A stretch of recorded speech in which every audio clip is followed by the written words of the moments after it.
different backgrounds. I am so glad to see people working West Coast, East Coast, even from that crazy state of California. And I'm super happy to learn that they have the first approved PEP program.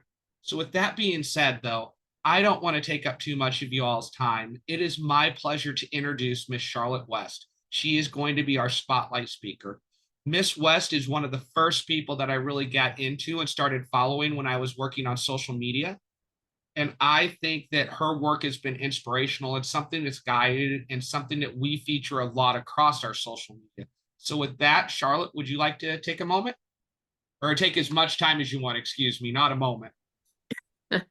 Thank you all so much for coming today. So my name is Charlotte West, and I'm a national reporter with Open Campus, which is a nonprofit newsroom that focuses on higher education. And I specifically cover prison education and write and publish a biweekly email newsletter called College Inside. And then we also do a print distribution of the newsletter. We've recently moved to a bi-monthly model, so every 2 months we take the majority of the stories that we published in the emails and turn it into a PDF. We have a mailing list of about 1,200 people who are incarcerated across the country. And then we also work with we put the PDF on our website and send the link to prison libraries and prison education programs. I think there are about 30 to 40 folks that share that with their students on a regular basis. So what I was actually hoping to get out of today is, one, just talk a little bit about sort of how I, as a education journalist, go about covering this beat.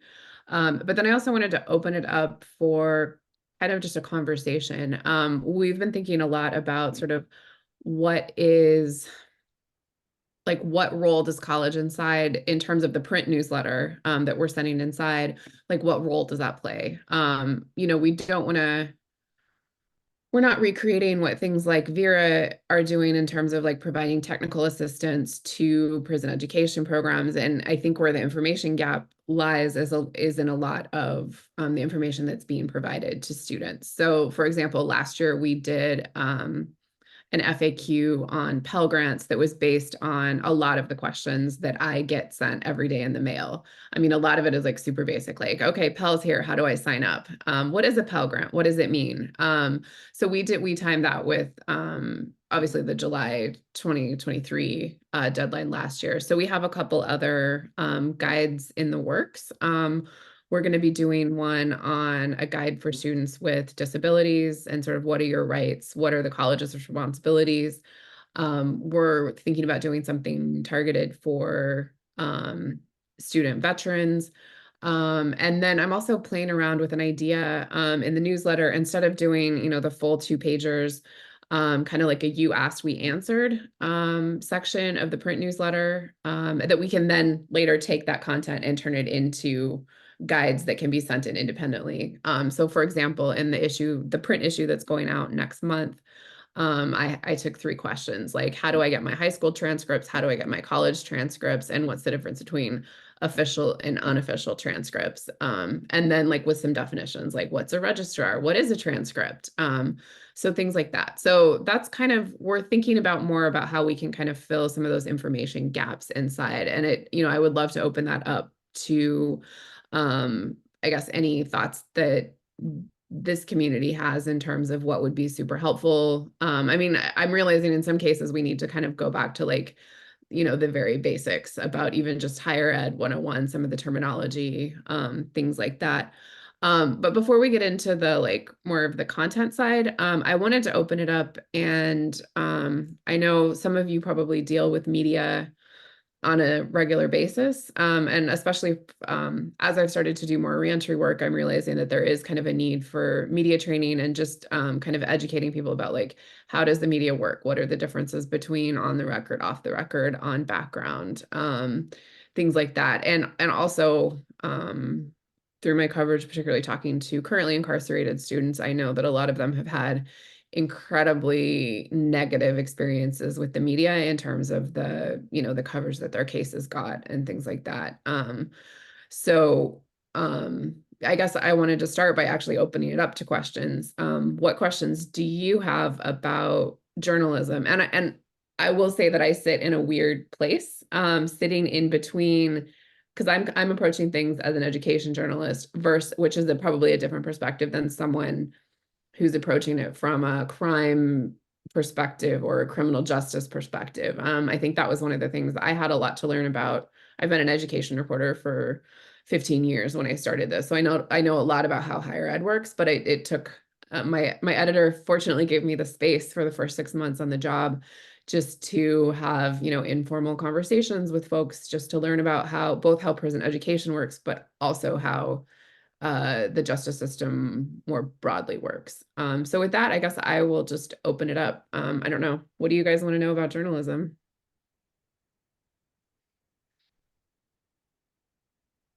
Charlotte, if I can take a moment to ask you a question, how do you pick your topics and what you focus on?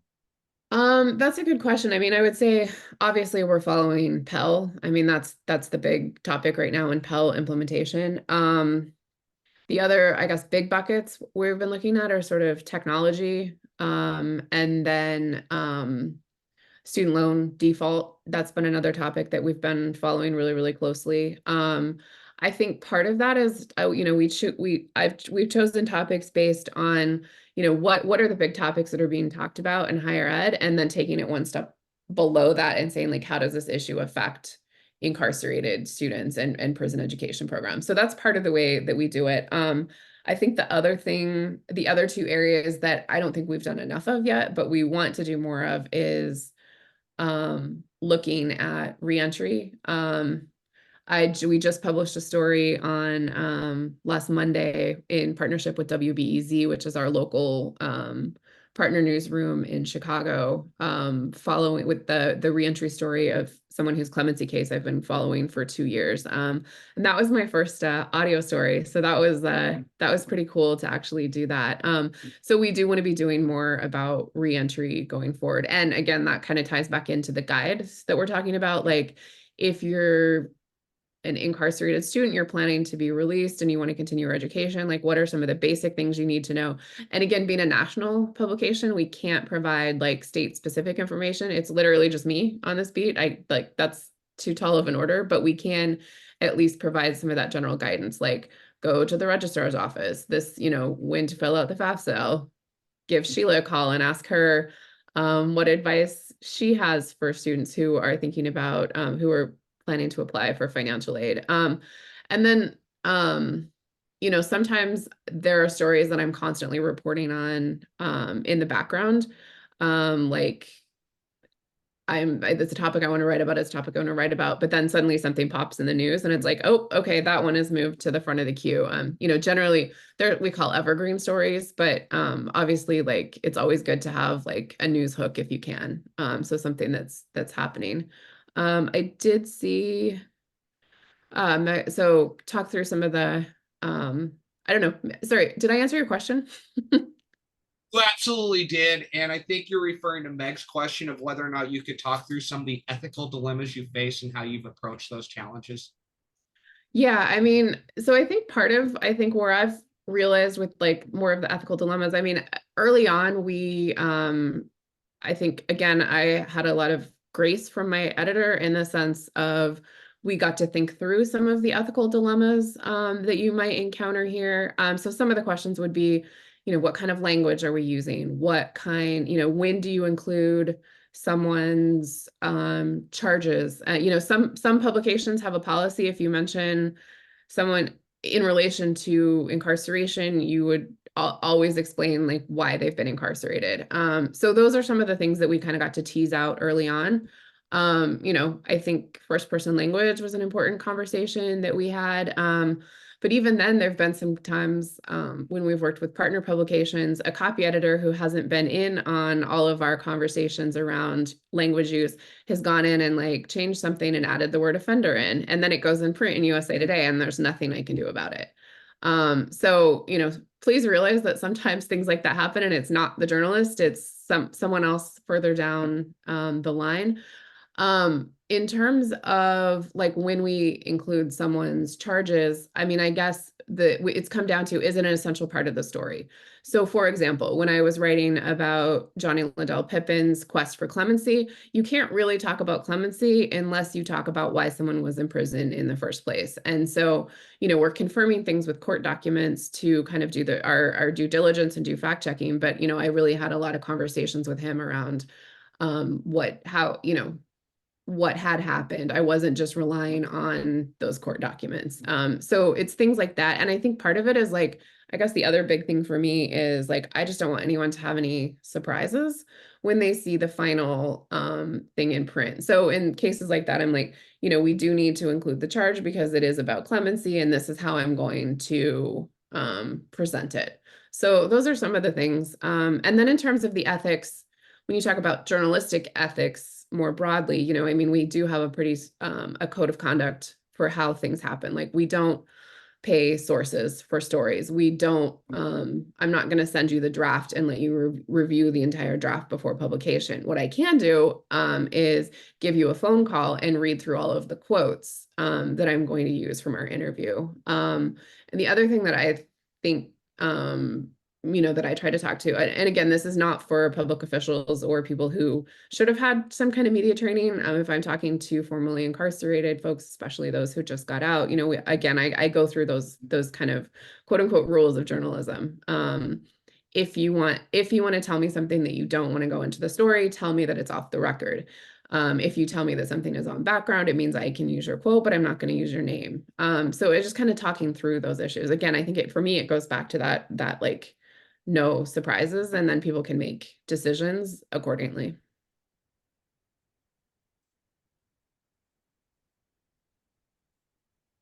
Thank you so much. And it looks like that answered Meg's question too, because she just put thank you in the chat. It appears that Ben Jones has his hands raised. Sir, do you want to ask a question?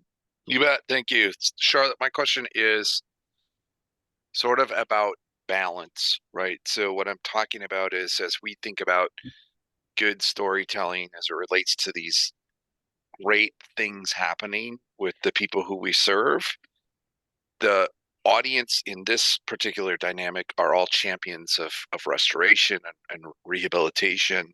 But the general audience, there's a lot of reservations about that. There's a continued get tough on crime opinion. There's this idea, even within correction staff, about they might see value in higher education, but why did those folks get this for free? And I guess really what I'm curious about is how you approach balance as it relates to potential audiences in recreating and retelling those stories.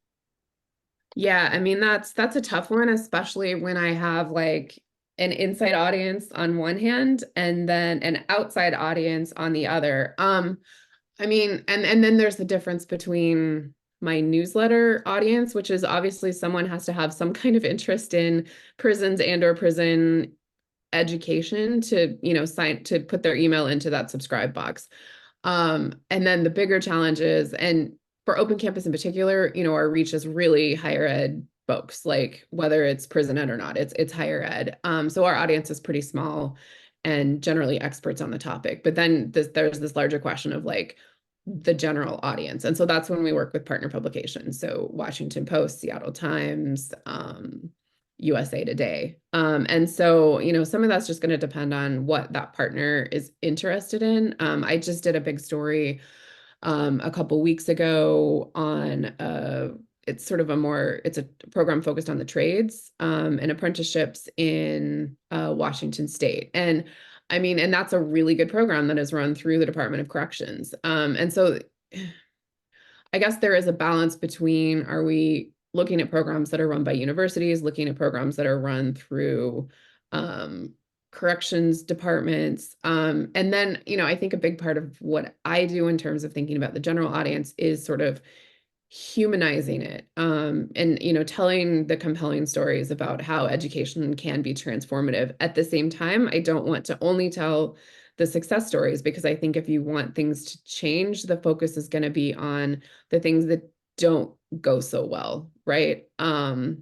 So, you know, in another story I did in Washington State is when one of the prisons closed and the students were sent all over the state, and the vast majority of them were not able to continue their education. So I had to track down like 60 students via JPay, which was an interesting job. But I mean, the point of that story was sort of, corrections departments do need to think about how, when you are transferring students around and you're interrupting their education, like what does the follow through look like, and who is responsible for that? Is it the DOC? Is it the college? And honestly, a lot of times the responsibility ends up falling onto the student to try to advocate for themselves. So, I think a lot of what I do is and part of the thing with journalism is I'm not just telling the stories. And this is, I guess this is kind of goes back to the last question. Like I always tell people, if you tell me X, Y, and Z happened, I am going to have to reach out to the corrections department to give them an opportunity to respond. So there's a lot of conversations in journalism about objectivity, which I think frankly is kind of bullshit. I don't think there is such a thing as objectivity. But there is such a thing as fairness. And again, this isn't getting into the both sidesism. Like if I'm doing a story about white supremacy, I'm not going to give the white supremacist a platform to spew hate. But in the case of like covering the prison system, if someone is claiming that something is happening, I will reach out to the Department of Corrections and give them an opportunity to respond. But I will so I also caution my sources, like, just because I'm reaching out to an official, it doesn't mean I don't believe you, but we have to fact check, right? So that's an important thing, is make sure everything I print is, I don't want to say true, but to the best of our knowledge, accurate. And even on stories, even on things that seem fairly innocuous, like sometimes we'll have to run a correction because I didn't fact check enough.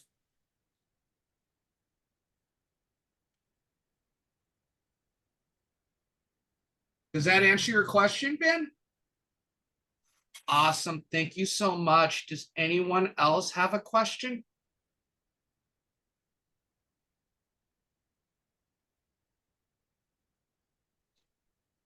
It looks like you are welcome to give any other words of wisdom, Charlotte. I think you've done an amazing job answering some awesome questions. Well, so I'm actually have some questions now. So I would love to throw out the question, like, where do you all see the gaps in terms of information and in terms of, topics for more of that guide type question, or just general coverage of prison ed? Like where do you guys see the gaps in coverage? Not just looking at my own stuff, but if you look at sort of how prison ed is written about more generally. Is there anyone who'd like to respond to that?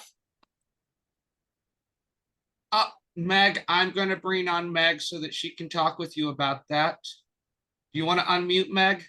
Yep. Thank you. I think in terms of guides for students on the inside, I really did love the Pell one.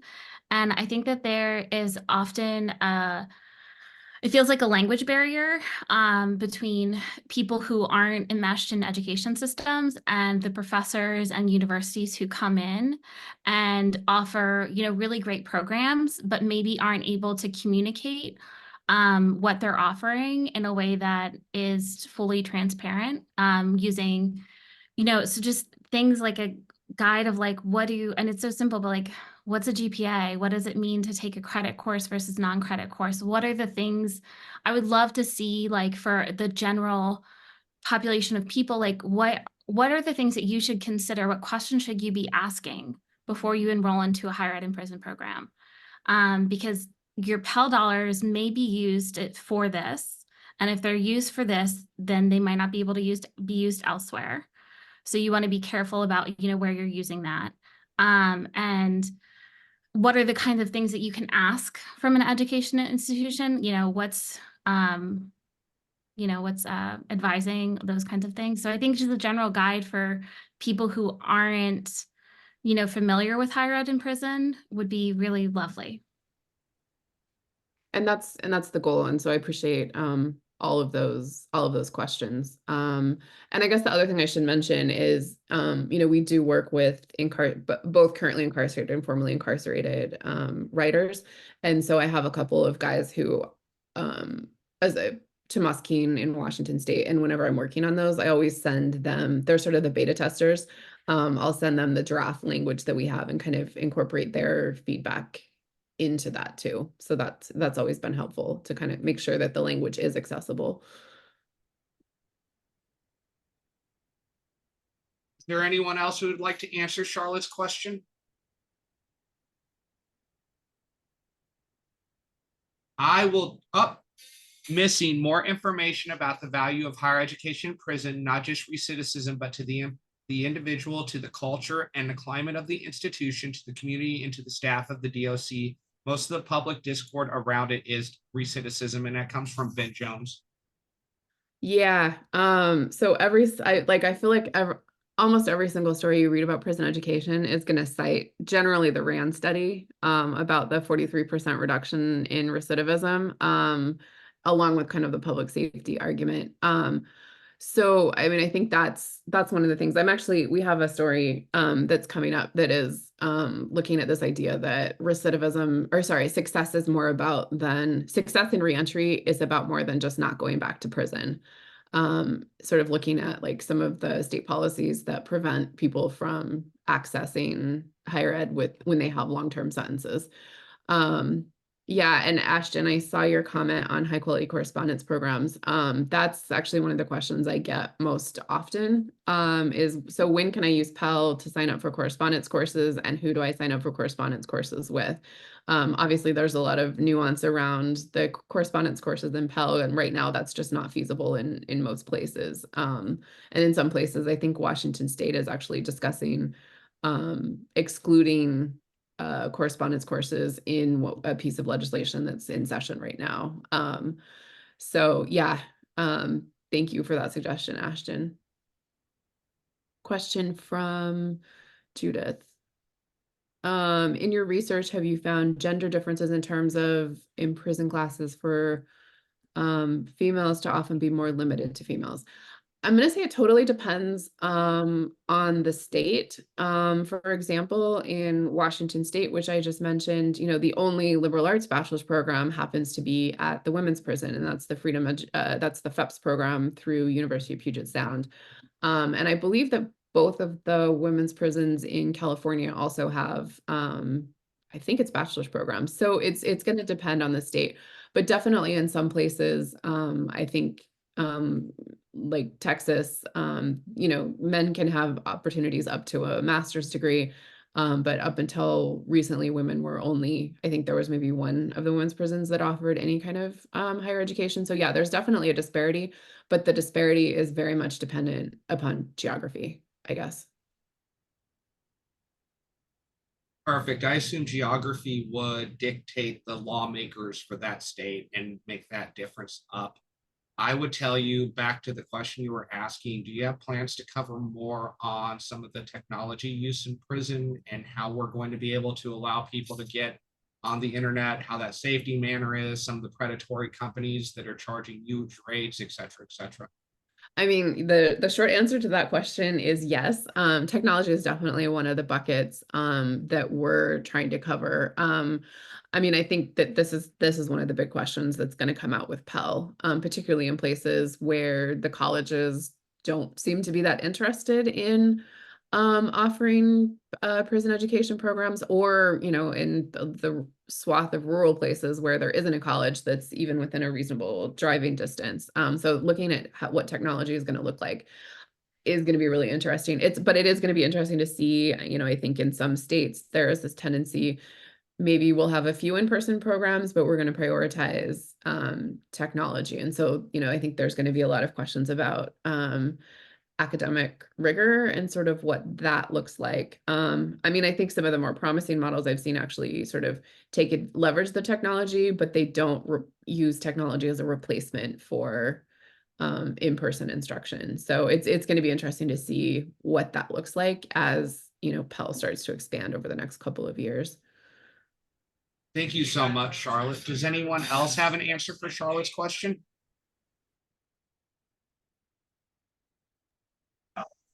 Did you have anything else you wanted to talk about, Charlotte, or more to say? I'm always open.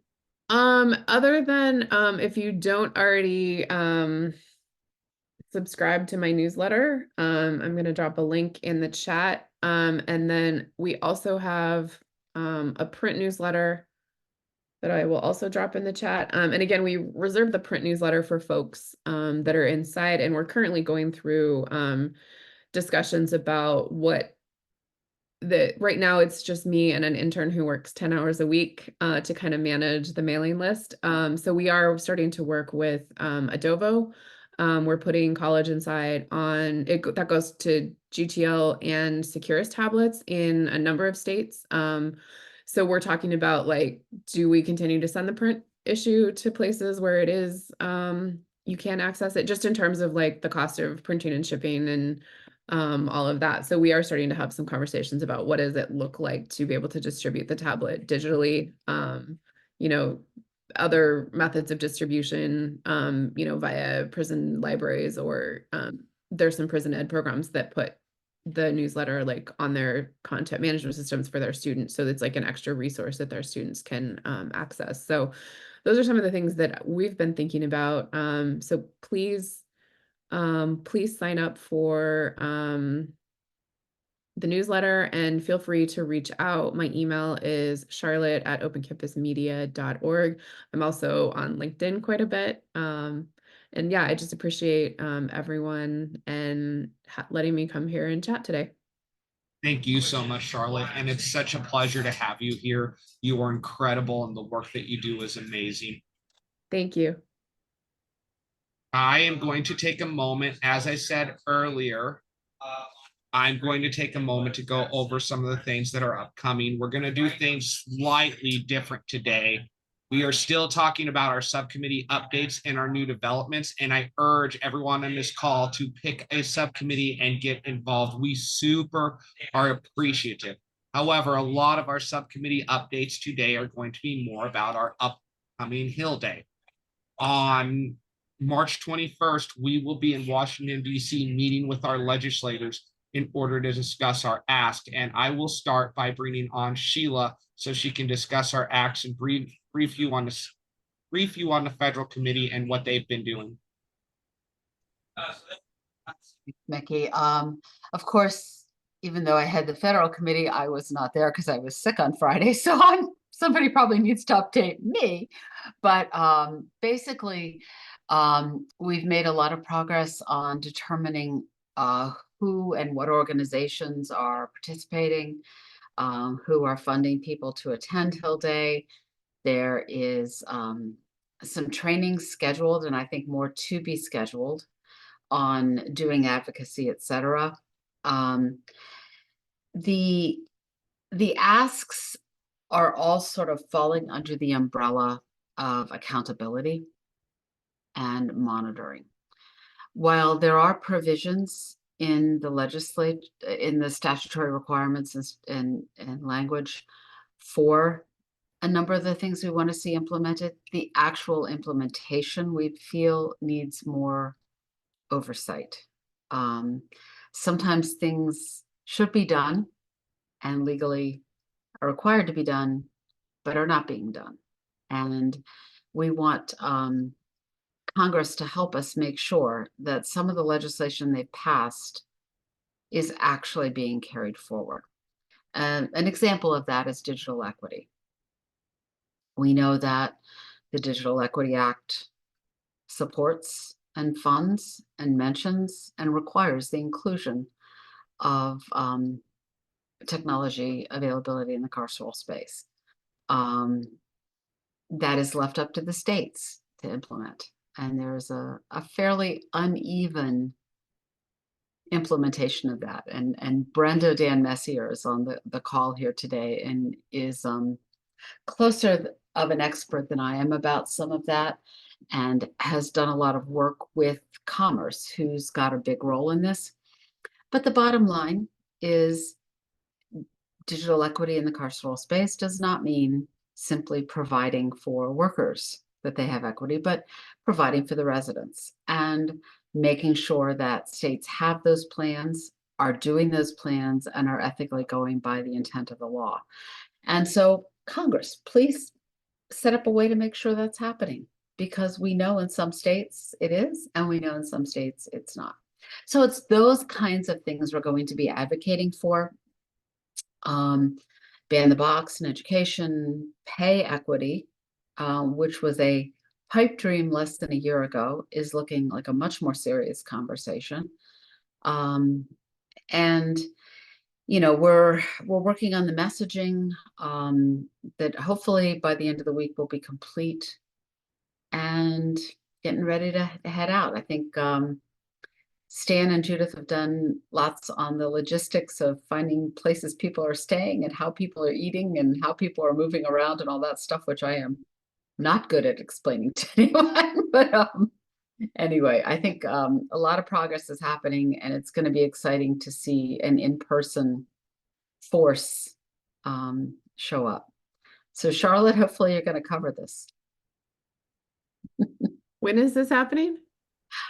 March 21st. Of course, it's on the other side of the country. Yeah, we'll send you pictures. We'll send you. Okay. I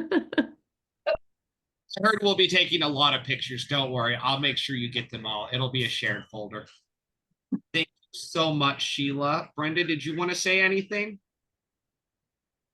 No, I thought Sheila did a great job. Just that you can pay it. You can also advocate at the state level for increased digital equity resources. Every state has just submitted their plans for digital equity to the U.S. Department of Commerce.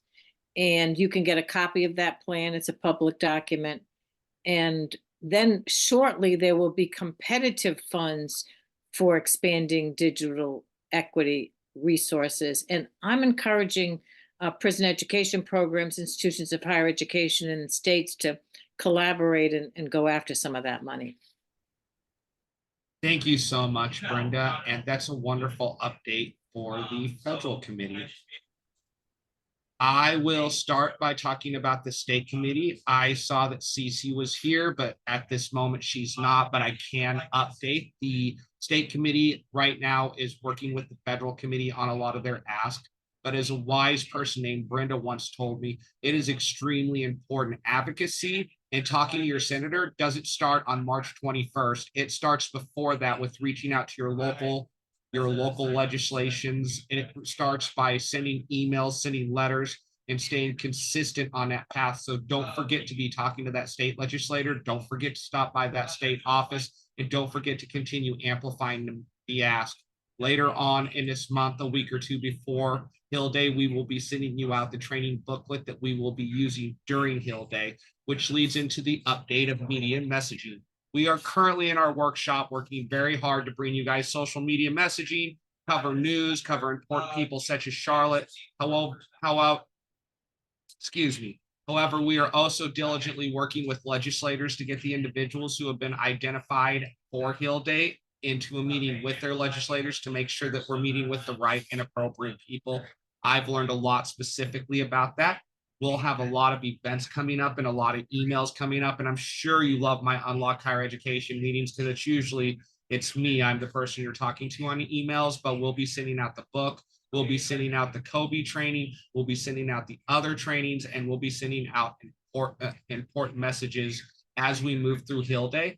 I do want to stress that if you're not a part of Hill Day, continue to gather those resources, understand that information, and think back to that state level and that local office level of facilitating, because you can still be a part of Hill Day. I've been told that the events committee is currently hard at work on Hill Day too. And with membership, I'm reading off notes. And the membership participation, we have increased our membership substantially overall. And we are extremely excited and elated at that fact, because the more of us that work together, the harder it is for our voices to be ignored. It's extremely important that we continue. We are also looking, as we move into the 2024 calendar year, we are also looking for dedicated chairs for some of our subcommittees. Those benefits can include access to all of our members and opportunities to support and expand your work. And we are also currently looking for grant opportunities and partnerships with others. If anybody has anything, they can email me or Judith, and I will put both our email addresses in the chat.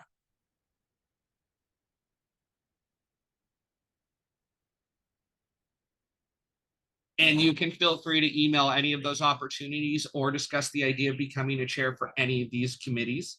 With that being said, we'll move into some of our action items.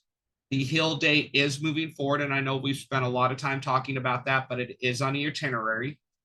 Judith and several people from Unlock Higher Ed will be speaking at Stop the Stigma at New Hampshire University, March 28th through 30th. I will provide you within the next couple seconds a web address because that will be a hybrid event. You can actually hear us from Zoom or attend. The Horizon Conference is coming up with JFF from July 22nd to 23rd. And upcoming on March 5th at 7 p.m., we will have a Kobe training with Jeffrey Abramowitz. Even if you are not going to Hill Day, take the time to learn how to speak, how to represent, and how to lobby with your legislators. We are extremely open to that.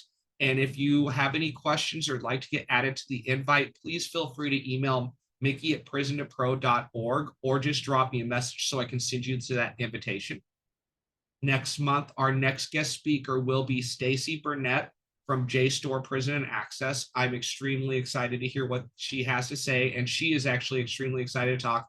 Not that any of the rest of our guest speakers haven't been excited to talk. They have all been excited to talk, but I can just tell you between you and me that Stacy is really ramped up to go. I would like to take a few moments to discuss other business and open up to any of you guys anything that you would like to point out to us. I have a quick question. Do you guys happen to have, I know it's not necessarily, but I know people in the room probably know, are there dates for Rise Up? Or are there dates being talked about? So I do know a little bit about that for some of my other hats. The dates aren't up yet, and I'm just literally waiting for them to be up. That was Meg, right? Yeah, that was me. Yep, no problem. The dates are waiting to get up. I didn't answer you because they are still an extremely Okay, no worries. As soon as dates start rolling out, I promise you I will get it to you. Thank you.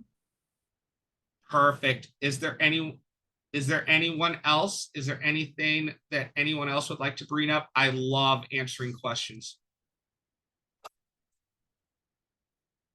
I guess I would just like to reinforce, Mickey, the point that you made that for folks who are not able to travel to DC, they should be in contact with their congressional delegation's district office and mention that folks are in DC, that you wouldn't be able to, but you'd still like to come in and meet the member or the staff in the district office to share information about what was delivered when they went to DC, and to invite them if you have any graduation activities for your programs or any other activities you'd like to highlight, to make sure you invite them through the district office.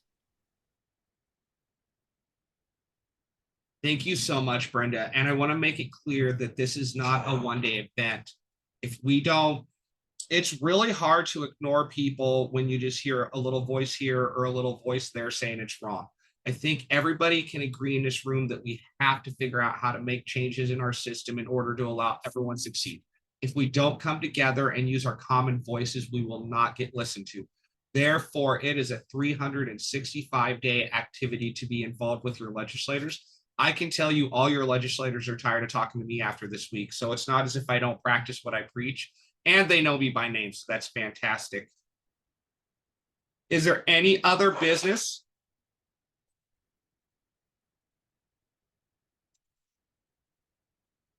Well, I just want to say I appreciate you all for coming. I apologize with the last moment adjustments with having me speak instead of Judith. I know she is well put together and a better speaker than me, but we will be having our next meeting on March 25th at 1 p.m. Eastern time. Again, that will be with Stacy Burnett, and we really all hope to see you and give you an update on how our Hill Day event went. And I am sure Judith will be back on her regularly scheduled time. Thank you.